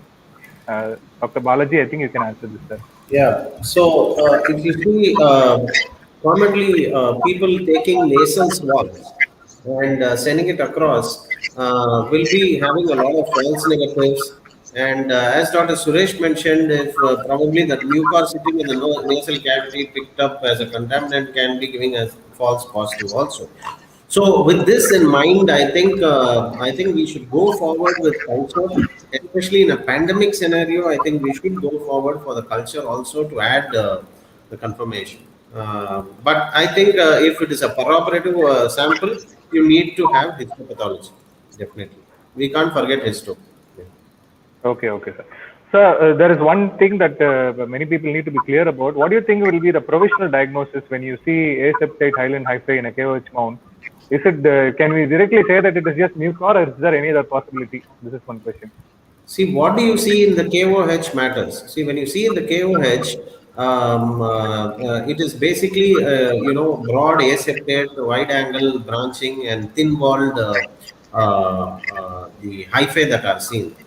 Another important point is we can't be looking only as aseptate. Sometimes it can be posiseptate also. And if you happen to touch that, and if you see it is reported as aseptate, you'll be missing an angioinvasive fungi. So we don't want that to happen. That's why I would suggest that multiple KOH slides, and if possible, you keep the tissue overnight also, and have a look at the same slide the next day. With the better digestion, we had 2 cases like that, which were in the first review, it was not picked up. We kept it for overnight digestion itself, and we saw we were able to identify. So I think that was a little point that which can add edge whenever there is a confusion. Okay, sir. Sir, and there are situations where in KOH there will be no finding at all, but within the next 48 hours we can see growth on the plate. Why do you think it happens, sir? See, in the KOH, you take a bit of the tissue, put it in 1 or 2 drops of, for allowing to digest, And depending on person to person, the tissue digestion will vary. Some people, we have seen tissue digestion happen very quickly. Some samples it takes a longer time.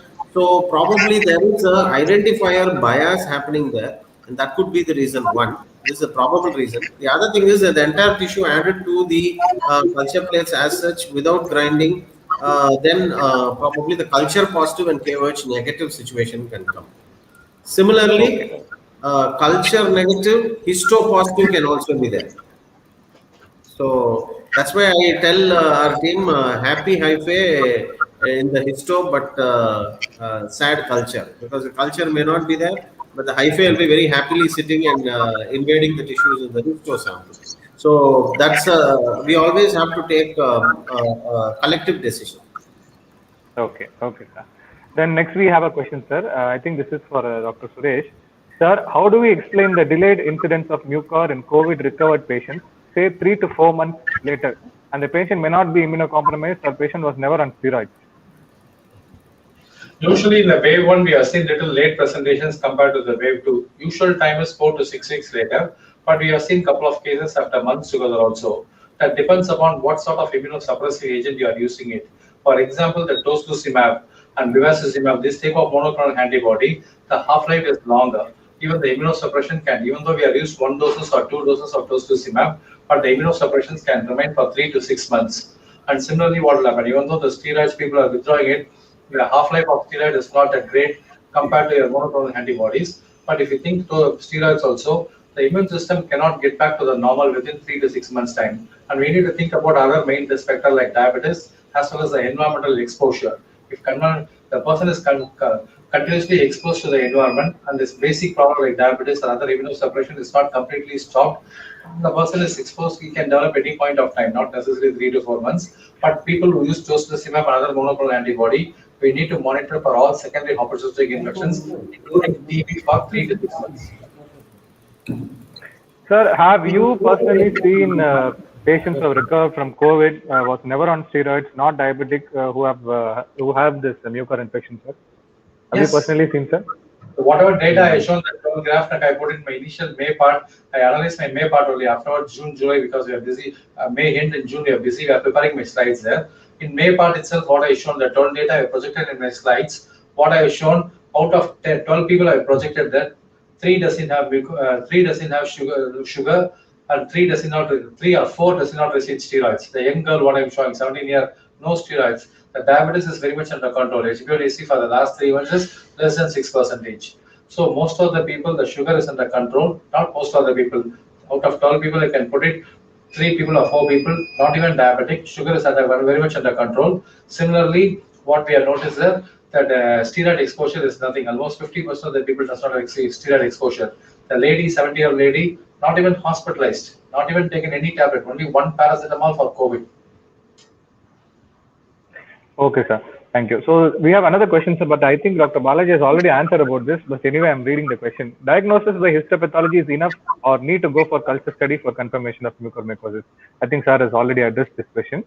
And another question is, any prophylaxis medication for mucormycosis? We told them that there's no need for any prophylaxis right now, even though the risk factor is the EMONC setting. When the incidence of mucor is more than 10%, that point of time, yes, we can. In the hematology oncology setting, only we are giving prophylaxis. Okay, sir. Okay. So next question. Power cut has happened here. Sorry. So in EMONC setting, hematology oncology setting, if the incidence of mucor is more than 10%, is a rough number. We need to give prophylaxis. So far, the data shows hardly even in ICU setting, the mucor incidence is less than 2.5 to 3%. So it doesn't require any prophylaxis. Yes, sir. Okay, thank you, sir. Thank you. So the next question is, any specific sterilization protocol for operation theaters where mucormycosis case are being operated? The focus of sterilization in any theater would be for the spores, from the material as well as the environment.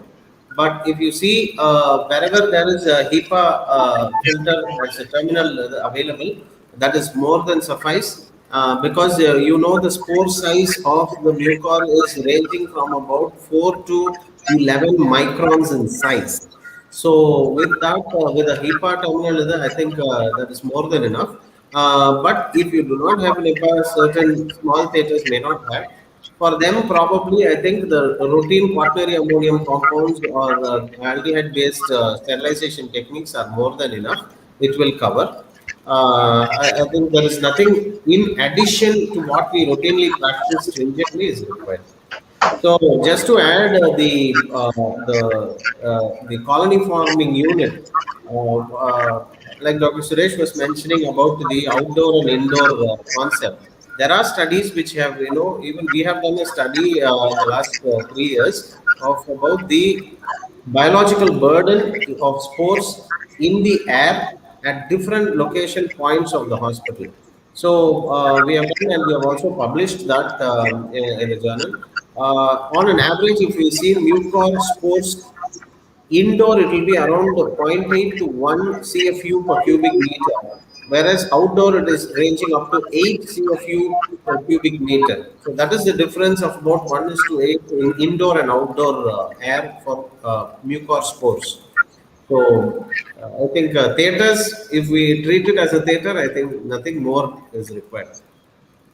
A separate OT can it be dedicated for operating mucormycosis cases? Is that For needed or not operating necessary? mucor cases alone, since they are extensive surgeries, the time planning only is important here. But you can use the same theater. There's nothing wrong because the spore, if any, would have already germinated into the hyphae and the angioinvasion would have happened. But still, theater procedures as normal would suffice. Okay, sir. And any scoring system is advised by the expert committee. I'm not sure what the context is here. Scoring system, there was one proposed scoring system under the ophthalmology group. I think Suresh also mentioned about that. There is a scoring system which is there, but it has not been given as a recommendation in the Tamil Nadu Task Force guidelines for mucor. Okay, sir. Probable causes for KOH positive for hyphae but culture negative. I think we have already addressed this. We should not grind the tissues. That's one thing. Okay, sir. What is the importance of CT in diagnosis of mucormycosis? Yeah, CT can suggest mucormycosis, but it won't confirm it. So CT, there's classical features of CT. They can show the erosions. They can see the eroded part of the bone, and it suggests you of some invasiveness. Usually, this fungus has both aspergillus and mucor. They got invasive property. So, because of the invasions and erosions in the rhino-orbital part, yes, they can say this is a probable fungal infection. They can't put mucor; they put probable fungal infections, probably invasive fungal infections. In the invasive fungus, both aspergillus and mucor will come. Similarly, for a pulmonary mucor, we got certain clinical features. For example, the reverse halo sign. Reverse halo means a dense consolidation followed by ground glass opacities. That is P2 classic of mucormycosis. Similarly, more cavity lesions associated with the pleural effusions, more pulmonary nodule. This type of presentation suggests you of mucor, but again, the specificity is not there. Sensitivity is good, but specificity is lacking. So the CT as well as imaging will suggest mucor, but it won't confirm the diagnosis. Alternative drugs for mucormycosis, amphotericin B, people are asking. Probably the azoles. What azoles? The latest generation of azoles, isavuconazole and posaconazole. But during the time of April, May, when the shortage was happened, people recommended itraconazole. But usually, as an ID physicians, we don't prefer itraconazole. What is the best treatment for amphotericin resistant or intolerant patients of mucormycosis? I think it's almost the same question. Resistant we not encountered. Intolerant people, a lot of people, even liposomal amphotericin B, the creatinine went up, the potassium dropped. A lot of side effects we faced with the liposomal amphotericin B too. At point of time, what we do, we give a transient gap of 24 to 48 hours or 48 to 72 hours for the system to back. During the time, we continue the azole therapy. Some physicians prefer combinations of amphotericin B plus azole. Once the amphotericin B is not tolerated, the gap is happening between 48 to 72 hours. Azole levels will be maintained, but most important thing, surgical debridement. Role of methylene blue in management of mucor in patients with COVID. So far, we never use for methylene blue in even COVID itself. People are talking about COVID itself. We never use methylene blue. We are go with the standard guidelines and standard recommendations only there. No, there is a lot of hue and cry about methylene blue to be put in the humidifiers. The humidifier, they wanted to add methylene blue. See, nowadays even getting sterile water to add in in the humidifier itself is difficult. And adding methylene blue, there is a theory. It's a postulate that it's based on the kininogen and kallikrein system, but conversion from methemoglobin to hemoglobin aspect. But it is still under investigation. But whoever are doing the randomized trial as of now, they have shown that the patches can cause staining of the lungs and increase the mucus. So that could be counterproductive. So as such, I think still it is a scientific investigation level. So I think the best thing to do is never try anything new without proper evidence. But I think out of desperation, a lot of people are trying to try out new things. Thank you for addressing this, sir. Next question is: any warning clinical signs for early diagnosis mucormycosis? Usually, all the system I mentioned, that particularly whatever the nose block or the paranasal sinus, particularly the vision sudden loss, loosening of the teeth, these are all early signs of mucormycosis. Warning signs usually when the person's vision is losing, because we have seen people before going to the MRI, the vision was retained. After coming up the back after the MRI, 45 minutes to 50 minutes of MRI, the vision is gone. So the patient is complaining intolerable pain behind the eyes. So this type of presentations we encounter.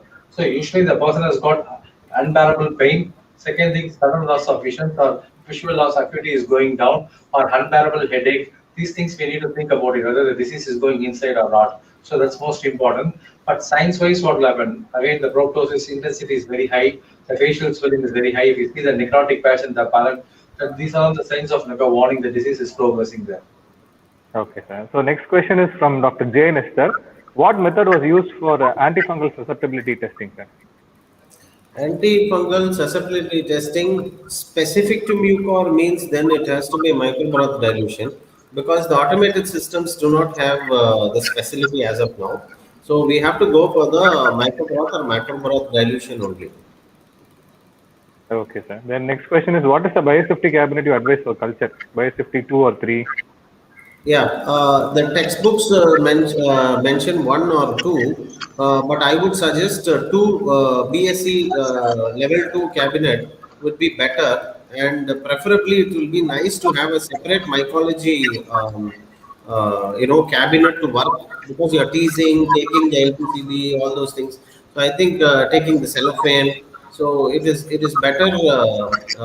Safety is given importance. Especially, I would like to add that many of the microbiology technologists who are working, isolating, culturing, and all those people, they themselves were COVID positive while they were culturing mucor. So we are also, frontline workers. Even though lab technicians are also frontline workers, but they are behind the screen, so they should also protect themselves. So many of the lab technicians were positive for COVID. Many of them were asymptomatic or pre-symptomatic, and they were also exposed to the mucor culture work. So it is we have to keep that in mind. Let's just talk about one question about COVID. When it comes to processing samples in the laboratory, what are the samples that has to be taken with some really good care, sir? That is used by biosafety cabinet to all precautions in the microbiology laboratory. I mean, apart from sputum samples, for COVID, for example, if you're in routine bacteriological culture and everything, what are the samples that need to be, given more importance for COVID prevention? See, COVID, even though it's a respiratory disorder, the most common sample microbiology lab gets would be the bowel, the sputum, sometimes the ET secretion, and for ventilated patients, we'll be getting endobronchial aspirates. So these are the specimens which we have to be very careful. Number 1. Number 2 is samples that you are specifically getting for COVID PCR. You have to be careful. So that is 2. And very rarely, sometimes, pus and other tissue factors for mucor aspect, we have to be What careful. about stool samples, sir? This is a very highly debated and question whether a stool contains live Oh coronavirus. yes, oh yes, it is possible. Why not? See, several of the patients have GIT symptoms. Dr. Suresh must have seen GIT symptoms, and especially it was talked about in pediatric age group, GI symptoms with diarrhea. And you won't believe there are several studies that are going right now, which are establishing the country's, COVID level of virus burden based on sewage samples also. So, which definitely means it will be there in the stool.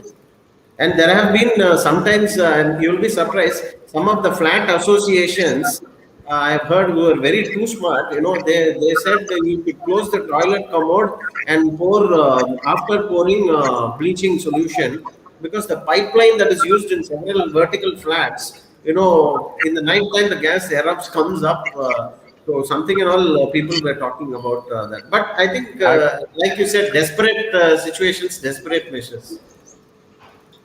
I actually came across an article saying that the Chinese government is actually encouraging to take rectal swab. They think the rectal swab is more sensitive than nasopharyngeal swab. What's your take on that, sir? See, rectal swabs are good, okay, for finding carba or for other purposes. But I don't know how far it is going to be important, because you're going to only touch the rectum. I hope they don't mix up the nasal and the rectal swabs in their study. Okay, sir. I think we should focus on mucormycosis now. So there is one question from Anuradha M. In case of smear negative but clinically suggestive, what is the role of galactomannan or beta-D-glucan? There's not much a role. See, it is only going to help you if galactomannan is there in a high value. It's going to help you only towards turning the table towards aspergillus rather than mucor. And beta D is also not of much value for mucor. There are two things. One is consistently negative galactomannan and beta-glucan helps in making a diagnosis of mucor. Presence of galactomannan, particularly presence of galactomannan in the presence of strong suspicion of mucor, we need to think about mixed infections. We came across a couple of mixed infections of mucor plus aspergillus. We have seen that. So galactomannan is also possibly clinical suspicion of mucor. We are not able to do something there. One mixed infections. Consistently negative galactomannan, consistently negative beta-glucan, it rules on mucor more often aspergillus versus other funguses we need to think about. Sometimes it's an allergic sinusitis also a possibility there. Okay, so the next question is constant debridement of tissues needed for the disfigured mucormycosis patient lifelong? Yes, sir. We are debriding the patients, but we got a very good reconstructive surgery departments also. For example, whether it's a oral cavity or maxillary region or even eye, even though sometimes we are doing the excentrations, but we can replace the thing. Now, spectacles itself contain the artificial like a highball things there, but vision won't be there, but at least reconstruction, the plastic part and the cosmetic part is taken care of there. So don't leave the patients with the distracted face or destroyed things, whatever we are doing it. We are reconstructing. Some of the good reconstructive surgeries across the spectrum of call, ENT and plastic is working on it. Okay, sir. The next question is, sir, any AC specification when we operate the mucormycosis or any fungus positive case in the OT? No, air conditioning. Air conditioning, the basic thing is, the first one is, please avoid the window AC units. Window AC units, I think most of the OTs nowadays don't have a window AC. It's very old fashioned, but still there may be certain places where window AC is still used, because that's a very nice culture medium level, because the compressor and the filter are in the same block. So that is one thing. Other than that, there is no specific HVAC requirements to prevent mucormycosis, because if a proper OT airway doesn't clear or safeguard a spore, then that OT should be failure. Okay, sir. I think we have come to the end of the session. We had planned to finish the session at 4 o'clock, and it's sharp exactly 4 o'clock, which rarely happens in webinars. So thank you so much, sir. We'll read some of the comments. Some of them have commented other things also. Congrats for the marvelous work from Varshini Selvam. And congrats, microbiology department from Dr. Maniraj. Dr. Prabhu Elango has commented. And then let me just look through whether there is any other presentation. And Dr. Abhinaya Ramesh, awesome presentation. And okay, so there's one question. I don't remember if we have addressed this. What type of cases are notifiable mycologically, mycologically or HP confirmed cases, or based on clinical and radiological findings? Yeah, we have addressed that. It is all four: culture, Okay. histo, radiology, and clinical. Okay, and so Michael Logesh says congratulations, and Kalaivanan says congratulations. Many congratulations and appreciation. Yeah. Then exclusive and elaborate presentation from Dr. Anupriya Manivelan, and Dr. Saraswati says, thank you for your wonderful presentation. Dr. Uma has mentioned a very clear presentation, Dr. Balaji. Thank you, madam. And Dr. Vignesh Kumar says, very good presentation by Dr. Balaji. Thank you. And a lot of thank yous and congrats. And let me see if there is any other question. I'm just rolling through. Team Blue, I think everything is addressed.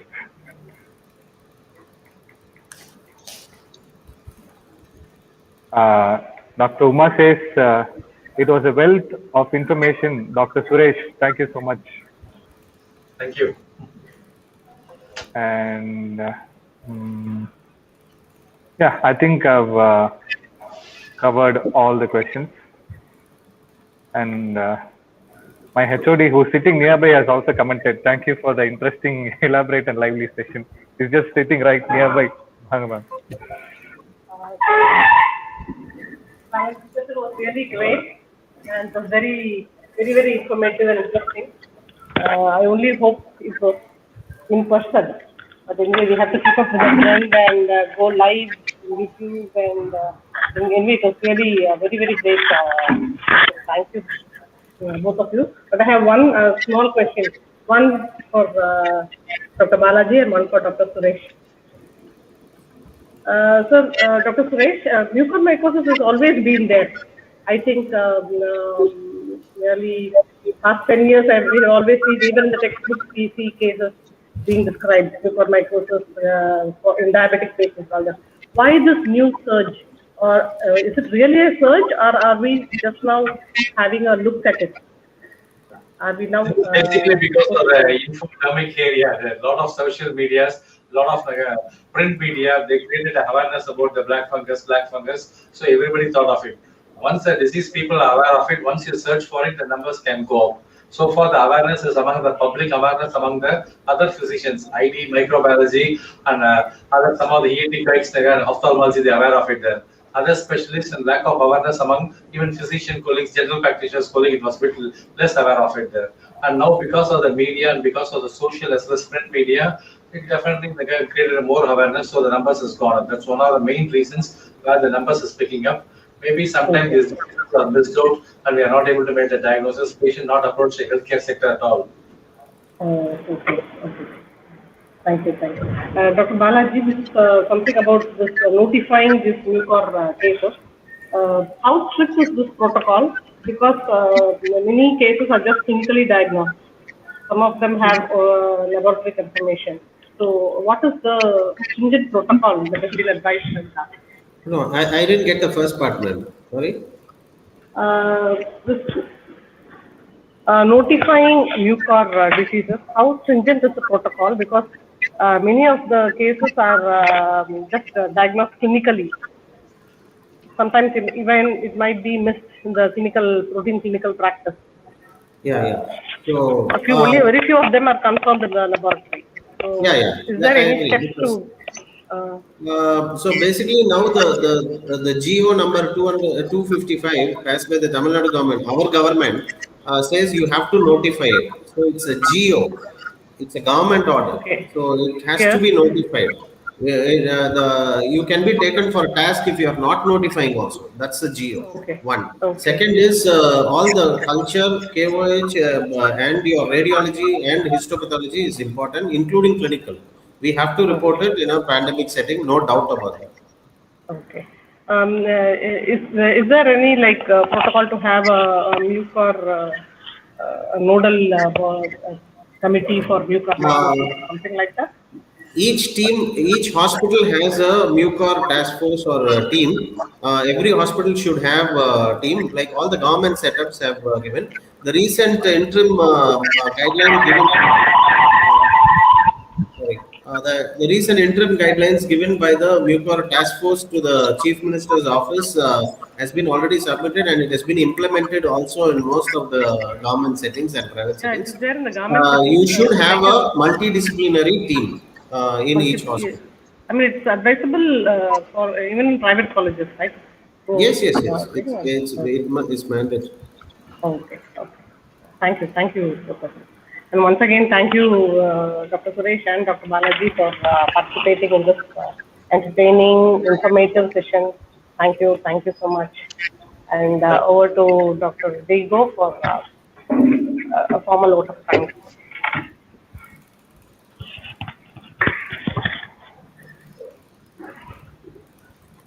In the meantime, I just want to thank two things. One, I want to thank Dr. Logeshwari. She's a consultant micro who has helped me a lot in preparing the slides because I'm very miserable in preparing slides. So I want to thank Dr. Logeshwari, and I want to thank the SRM team and Dr. PCR madam, not polymerase chain reaction, but P. Chitra Rajalakshmi, PCR madam, and Dr. Diego Strong for giving the opportunity. Thank you so much. Thanks, Dr. Suresh. Nice fun meeting you after a long time. Thank you. After a long time, correct. Yeah. So thank you, sir. Thank you, Dr. Balaji, and thank you, Dr. Suresh, sir. Thank you so much, both of you. It was a really wonderful session, and I think a lot of people have found it really useful, and I'm very happy that this turned out to be a very short and crisp session as planned. We have completed it in 2 hours, including the panel discussion. Thank you so much, sir. Let's sign off. Thank you. Thank you. Bye. Thank you. So, thank you so much for participating. Thank you so much for logging in, every one of you. And this live session, once this ends, this can be found in the recorded format in the same channel, YouTube channel. You can find it anytime you want. And many of you have been asking about feedback form. The link for feedback form will be posted in the description of this video at the end of this session. Thank you so much. Thank you for logging in. Thank you.